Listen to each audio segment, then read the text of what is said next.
the universe will keep expanding. No matter how far you go,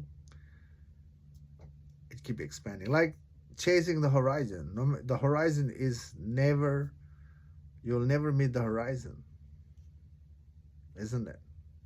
One step you take closer to horizon, the horizon move one step away from you. So instead of chasing the universe, chasing the horizon,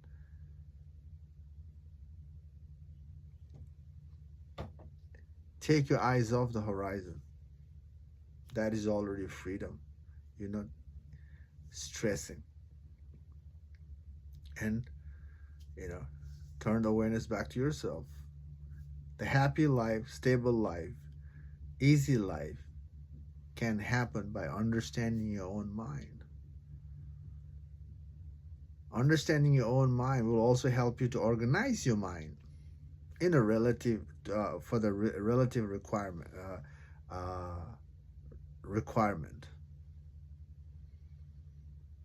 But if you understand your own mind and go all the way, and that's where you can find the truth as well. Truth is the only way to live with ease inward and outward. If you're not able to see the truth, at least you can organize yourself. And organizing yourself and putting yourself back in the environment, it's enough.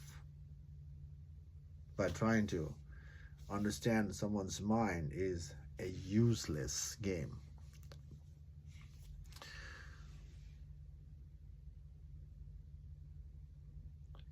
Definitely people are trying to understand mind at some they are, you know, seeing something. There's something they are getting out of it. Yeah, people can always get out of, you know, get something out of something all the time. But that doesn't mean that is the way to freedom.